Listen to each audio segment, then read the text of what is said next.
இயேசு ராஜாவின் இனிய நாமத்தில் வாழ்த்துக்கள். நீதிமொழிகள் 28ஆம் அதிகாரம் 15 28 வரை. ஆளுகை என்கிற ஒரு தலைப்பின் கீழே இங்கே சாலமோன் ஒரு சில கருத்துக்களை கற்றுக் கொடுக்கிறதை பார்க்கிறோம். ஏழை ஜனங்களை ஆளும் துஷ்ட அதிகாரி கெர்ச்சிக்கிற சிங்கத்துக்கும் அலைந்து திரிகிற கரடிக்கும் ஒப்பாயிருக்கிறான். பிரபு புத்தீனனாயிருந்தால் அவன் செய்யும் இடுக்கண் மிகுதி, பொருளாசையை வெறுக்கிறவன் தீர்க்காயுசை பெறுவான் என்று சொல்லி வரிசையாக உத்தமமாய் நடக்கிறவன் என்று பேசுகிறார். உண்மையுள்ள மனுஷன் என்று பேசுகிறார். முகத்தாட்சணியம் நல்லதல்ல என்று பேசுகிறார். முகத்தாட்சணியம் உள்ளவன் ஒரு துண்டு அப்பத்துக்காகவும் அநியாயம் செய்து விடுவான் என்று சொல்லுகிறார். வன்கண்ணன் என்று பேசுகிறார். தன் நாவினால் முகஸ்துதி பேசுகிறவன் என்று அவர் சொல்லுகிறதை நாம் பார்க்கிறோம். முக புகழ்ச்சியை செய்கிறவன் பெருநெஞ்சன், அதாவது பேராசைக்காரன் என்றெல்லாம் சொல்லி இவர்களுடைய ஆளுகை இருக்கும் பொழுது மனுஷர் மறைந்து கொள்ளுகிறார்கள், அவர்கள் அழியும் போதோ நீதிமான்கள் பெருகுகிறார்கள் என்று சொல்லி இந்த அதிகாரத்தினுடைய கடைசி வசனத்தை அவர் முடிக்கிறதை பார்க்கிறோம். 15ஆம் வசனத்தில் அவர் தொடங்கும் பொழுது ஏழை ஜனங்களை ஆளும் துஷ்ட அதிகாரி. முதலில் ஆளுகை என்பது மனு குலத்திற்கு தேவனால் கொடுக்கப்பட்ட ஒரு வரம் என்பதை நாம் தெரிந்து கொள்ள வேண்டும். தேவனிடத்திலிருந்து வருகிற ஒரு காரியம். ஆண்டவர் ஏவாளையும் ஆதாமையும் உண்டாக்கி அவர்களை பார்த்து சொன்னார், நீங்கள் ஆண்டு கொள்ளுங்கள் என்று சொல்லி. முதல் ஆளுகையே தேவனிடத்திலிருந்து மனுஷனிடத்திற்கு வருகிறது. ஆண்டவராகிய இயேசு இந்த பூமியிலே வந்தபொழுது சொன்னார், திருடன் திருடவும் கொல்லவும் அழிக்கவும் வருகிறானே அன்றி அவன் வேறு ஒன்றுக்கும் வரான். நானோ அவைகளுக்கு ஜீவன் உண்டாயிருக்கவும் அது பரிபூரணப்படவும் வந்தேன் என்று சொல்லுகிற ஒரு நேசத்தோடு கூடிய ஒரு ஆளுகையை தன்னுடைய ஜனங்களுக்கு தன்னுடைய கரங்களினால் உண்டாக்கப்பட்ட பிள்ளைகளுக்கு கொடுக்கும்படியாக நான் இறங்கி வந்தேன் என்று சொல்லுகிறார். ஆனால் சத்துருவானவனோ அவன் கொல்லவும் அழிக்கவும் வகை தேடி சுற்றித் திரிகிறான் என்கிற ஒரு காரியத்தை இயேசு இந்த பூமியில் வாழ்ந்த நாட்களிலே போதித்தார். இங்கே சாலமோன் சொல்லுகிறார், ஏழை ஜனங்களை ஆளும் துஷ்ட அதிகாரி. அதாவது ஆண்டவருடைய நோக்கம், ஆண்டவருடைய எண்ணம் என்ன?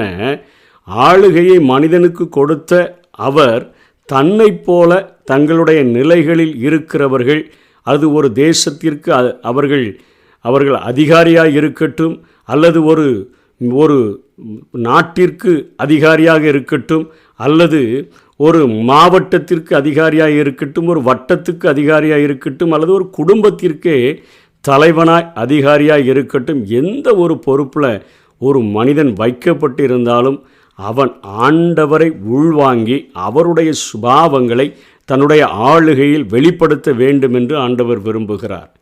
அங்கே ஏழை ஜனங்களை பராமரிக்கிற காரியங்கள், சிறுமைப்பட்டவர்களை பராமரிக்கிற காரியங்கள், முகத்தாட்சணியம் இல்லாத காரியங்கள், வன்கண்ணனாக இராத ஒரு காரியங்கள், முகஸ்துதி பேசுகிறவனாக இராத காரியங்கள், பேராசைக்காரனாக இல்லாத காரியங்கள், ஒரு குடும்பத்தில் ஒரு தகப்பனையும் தாயையும் கொள்ளையிடாத பிள்ளைகளாகவும் அவர்கள் எந்தெந்த பொறுப்புகளில் வைக்கப்பட்டு இருக்கிறார்களோ அங்கே ஆண்டவரை உள்வாங்கி அவருடைய சுபாவத்தை வெளிப்படுத்த வேண்டும் என்று ஆண்டவர் விரும்புகிறார். ஆனால் ஏழை ஜனங்களை ஒரு துஷ்ட அதிகாரி ஆண்டால் எப்படி பேதுரு சொல்கிறானோ, அதாவது 1 பேதுரு 5ஆம் அதிகாரம் 8ஆம் வசனத்தில் சொல்லுகிறார், உங்கள் எதிராளியான பிசாசானவன் கெர்ச்சிக்கிற சிங்கம் போல எவனை விழுங்கலாமோ என்று வகை தேடி சுற்றித் திரிகிறான்.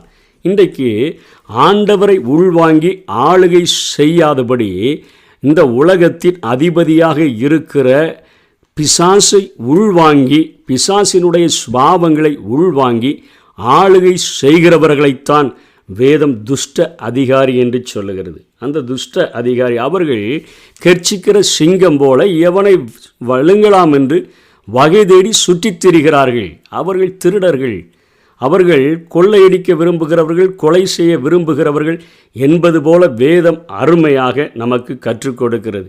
இதற்கு ஆதாரமாக முதல்லையே நாம் பார்வோனுடைய காரியத்தை எடுத்துக்கொண்டால் யாத்திராகமம் 1ஆம் அதிகாரம் 14ஆம் வசனத்தில் 16ஆம் வசனத்தில் தன்னுடைய ஆளுகைக்கு கீழ்ப்பட்டு இருக்கிற ஜனங்களை சாந்தும் செங்கலும் செய்கிற வேலையிலும் வயலில் செய்கிற வேலையிலும் அவர்கள் ஜீவனை கசப்பாக்கினான் என்று பார்க்கிறோம். இஸ்ரவேல் ஜனங்கள் அங்கே யாக்கோபினுடைய தலைமையின் கீழே, அங்கே யோசேப்பினுடைய அரவணைப்பிலே எகிப்திற்கு சென்ற ஜனங்கள் அவர்கள் பழுகி பெருக ஆரம்பித்து விட்டார்கள் என்கிற ஒரே நோக்கத்துக்காகவே அவர்கள் மனுஷர்கள் நம்மை போல மனிதர்கள் என்பதை மறந்தவனாக தன்னுடைய ஆளுகையினுடைய திமிரை, அதாவது துஷ்ட ஒரு அதிகாரி என்று சொல்லுகிறோமே, அவன் துஷ்ட ராஜனாக அவன் அங்கே அவர்களை மிகவும் ஒடுக்குகிறதை பார்க்கிறோம். அவர்களை கொண்டு செய்வித்த மற்ற எல்லா வேலைகளினாலும் அவர்களை கொடுமையாய் நடத்தினான் என்று பார்க்கிறோம். அவர்கள் நடத்தப்பட்டார்கள், கொடுமையாய் நடத்தப்பட்டார்கள். அப்படிப்பட்ட நேரத்தில் தான் ஆண்டவர் அவர்களை அழைத்து கொண்டு வெளியே சென்று வருகிறதை பார்க்கிறோம். இப்படிப்பட்ட கொடுமை உள்ளவர்களை ஆண்டவர் ரொம்ப நாள் விட்டு வைக்கிறதில்லை. அவன் பிறக்கிற எல்லா ஆண் குழந்தைகளையும் நதியில் போடும்படியான ஒரு கட்டளை கொடுத்தான். கடைசியில் ஆண்டவர் அவனையும் பார்வோனையும் அவனுடைய சேனைகளையும் செங்கடலுக்குள்ளாக அமிழ்த்து கொன்று போட்டதை நாம் பார்க்கிறோம். பிசாசை உள்வாங்கி ஆளுகை செய்கிற ஒரு ஆளுகை யாரிடத்திலிருந்து வந்தது, அந்த ஆளுகையினுடைய உரிமையாளி யார் என்பதை அறியாதவனாக ஆளுகை செய்ய முற்பட்ட பொழுது செங்கடலுக்குள்ளாக அவனையும் அவனுடைய சேனையையும் ஆண்டவர் அமிழ்த்து போட்டதை வேதத்திலே நாம் பார்க்கிறோம். அதே போல் ஏரோதினுடைய நாட்களிலும் மத்தேயு 2ஆம் அதிகாரம் 16ஆம் வசனத்தில் இயேசு பிறந்திருக்கிற பொழுது ஏரோது சாஸ்திரிகளால் வஞ்சிக்கப்பட்டதை அறிந்து அவன் ஆட்களை அனுப்பி தான் சாஸ்திரிகளிடத்தில் திட்டமாய் விசாரித்த காலத்தின்படியே பெத்லகேமிலும் அதன் சகல எல்லைகளிலும் இருந்த 2 வயதுக்குட்பட்ட எல்லா ஆண் பிள்ளைகளையும் கொலை செய்தான் என்று பார்க்கிறோம். ஆளுகை அவர்கள் துஷ்ட அதிகாரியாக, துஷ்ட ஆளுகை செய்கிறவர்களாக எதை நினைச்சாலும் செஞ்சிடலான்னு சொல்லி சின்ன குழந்தைகளை கொலை செய்கிற காரியத்தை பார்க்கிறோம். பார்வோன் அப்படியே பிரதிபலிக்கிறார். அவர் ஆண் பிள்ளைகளையெல்லாம் நதியில் தூக்கி போட சொன்னார், இவர் ஆண் பிள்ளைகளையெல்லாம் கொலை செய்கிறதை நாம் பார்க்கிறோம். இப்படி ஒரு துஷ்ட அதிகாரியாக ஆளுகை செய்கிறவர்களாக இருக்கிறதை வேதம் நமக்கு காட்டி கொடுக்கிறது. ஆண்டவரை பின்பற்றுகிற பிள்ளைகளும் மற்றவர்களும் எப்படி இருக்கிறார்கள் என்று சொல்லி.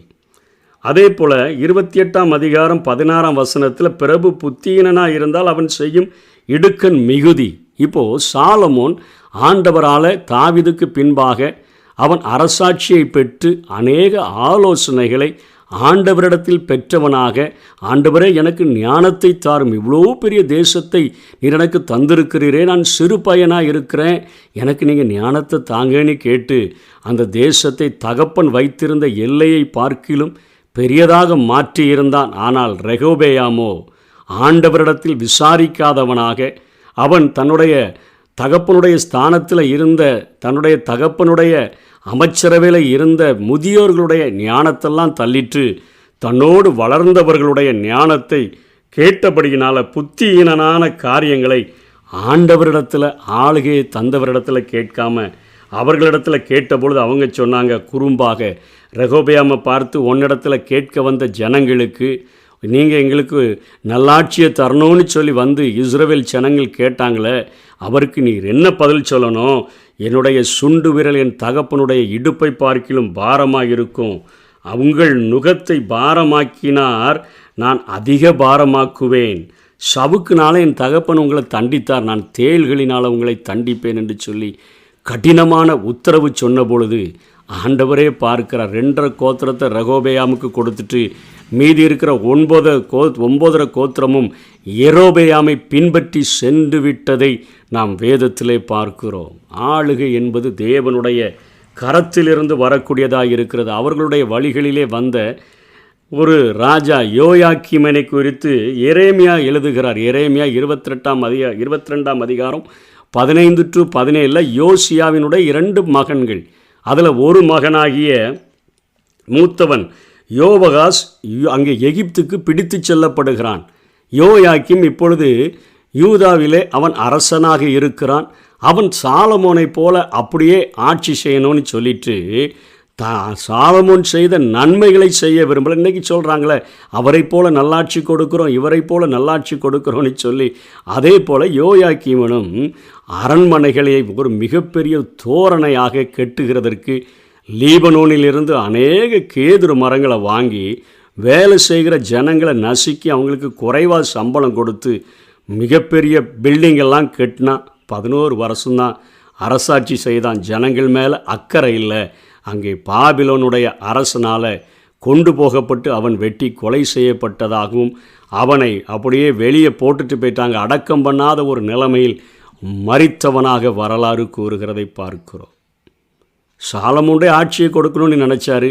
ஆனால் சாலமோன் கொடுத்த நல்லாட்சியை கொடுக்கலை. ஆனால் இவர் தனக்கென்று அரண்மனைகளையும் தனக்கென்று பந்தாக்களையும் ஏற்படுத்தி கொண்டு ஆளுகை செய்ய முற்பட்ட பொழுது இன்றைக்கு தங்களுடைய வசதிகளை பெருக்கிக் கொள்ள பார்க்கிறார்கள், தங்களுடைய காரியங்களை பெருக்கிக் கொள்ள பார்க்கிறார்கள்.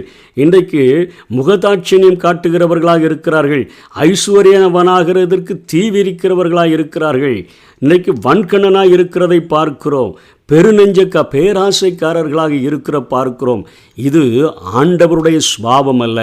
பிசாசானவனுடைய எவனை விழுங்கலாம் என்று வகை தேடி சுற்றித் திரிகிறானே அவனுடைய ஆளுகையை இங்கே சாலமோன் எச்சரித்து பேசுகிறதை பார்க்கிறோம். அது குடும்பமாக இருக்கட்டும், அது சமூகமாக இருக்கட்டும், அது சமுதாயமாக இருக்கட்டும், அது செல்வம் படைத்த பிரபுக்களாக இருக்கட்டும், அதிகாரிகளாக இருக்கட்டும், அல்லது நாட்டை ஆளுகை செய்கிறவர்களாக இருக்கட்டும், எல்லா ஆளுகையும் கொடுத்த என் ஆண்டவரை உள்வாங்கி அந்த ஆளுகையை செயல்படுத்தும்படியாக என் ஆண்டவர் விரும்புகிறவதை பார்க்கிறோம்.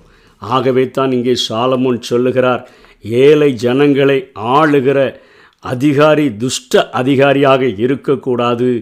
அதே போல உண்மை உள்ள மனுஷனாக இருந்து அவர்களை ஆளுகை செய்ய வேண்டும். முகத்தாட்சியம் இல்லாத ஒரு ஆளுகை உள்ளவர்களாக இருக்க வேண்டும். வன்கண்ணனாக இருக்கக்கூடாது. நாவினால் முகஸ்துதி செய்கிறவர்களாக இருக்கக்கூடாது. தகப்பனையும் தாயையும் கொள்ளையிடுகிறவர்களாக இருக்கக்கூடாது. பெருநெஞ்சனாக இருக்கக்கூடாது. இப்படிப்பட்டவர்கள் இருந்தாங்கன்னு சொன்னால் கடைசி வசனத்தில் சொல்கிறாரு, துன்மார்க்கர் எழும்பும்போது, இப்படிப்பட்ட ஆளுகை எழும்பும் பொழுது மனுஷர் மறைந்து கொள்ளுகிறார்கள், ஒளித்து கொள்ளுகிறார்கள், வேதனையில் புலம்புகிறார்கள், ஜீவனையும் கசப்பாக்குகிற அளவிற்கு அவர்களுடைய நிலைமை மாற்றப்படுகிறது. ஆனால் ஆண்டவர் ஆளுகையினுடைய பிரதான ஒரு ராஜா அதை நோக்கும் பொழுது அவர்களை அழித்தார் என்று சொன்னால், அவர்கள் அழியும் போதோ நீதிமான்கள் பெருகுகிறார்கள். கொஞ்சம் ஜனங்களாக எகிப்திலிருந்து புறப்பட்டு வந்த ஜனங்கள் வனாந்தரத்தில் கிட்டத்தட்ட 20 லட்சம் புருஷர்களாக மாறுகிற அளவிற்கு ஆண்டவர் அவர்களை ஆசீர்வதித்ததை நாம் பார்க்கிறோம். இன்றைக்கு ஆளுகைகள், இன்றைக்கு நம்ம ஒரு சின்ன லெவலில் ஒரு குடும்பத்தை நடத்துகிறவர்களாக, அல்லது சமுதாயத்தில் ஒரு சின்ன பொறுப்புகளில் வைக்கப்பட்டவர்களாக, அல்லது இந்த பட்டணங்களில் ஒரு சில பொறுப்புகளில் வைக்கப்பட்டவர்களாக, தேசத்தில் ஒருவேளை கூட பொறுப்புகளில் வைக்கப்பட்டவர்களாக, ஒரு சபையில் கூட ஒரு பொறுப்புகளில் வைக்கப்பட்டவர்களாக இருந்தால் ஆண்டவரை உள்வாங்கி நம்முடைய சுபாவங்களை வெளிப்படுத்தும்படியாக வேதம் நமக்கு வலியுறுத்துகிறது. சின்ன சின்ன காரியத்தில் கூட முகதாட்சணியம் இல்லாமல், முகஸ்துதி இல்லாமல், வன்கண்ணனாக இராமல், பெருநெஞ்சன் பேராசைக்காரனாக இல்லாமல், நம்ம பிரபுகளைப் போல புத்திகரர்களாக இராமல், துஷ்ட அதிகாரிகளாக இராமல், ஆண்டவருடைய சுபாவத்தை வெளிப்படுத்துகிறவர்களாக, அவருடைய இரக்கத்தை வெளிப்படுத்துகிறவர்களாக, 10,000 கடன்பட்ட ஒரு மனுஷனுக்கு அவர் எப்படி தன்னுடைய இரக்கத்தை வெளிப்படுத்தினாரோ அதே போல் ஒரு சின்ன வெள்ளி பணத்துக்கு கடன்பட்டவனை கழுத்தை பிடிச்சி நெருக்காதபடிக்கு ஆண்டவருடைய சுபாவத்தை வெளிக்காட்டுவோம், ஆண்டவரை பிரதிபலிப்போம். கர்த்தர் தாமே நம்மை ஆசீர்வதிப்பாராக. ஆமென். ஆளுகை செய்யும் ஆவியானவரே, பலியாய் தந்தே பரிசுத்த மானவரே, ஆளுகை செய்யும் ஆவியானவரே, பலியாய் தந்தே பரிசுத்த மானவரே.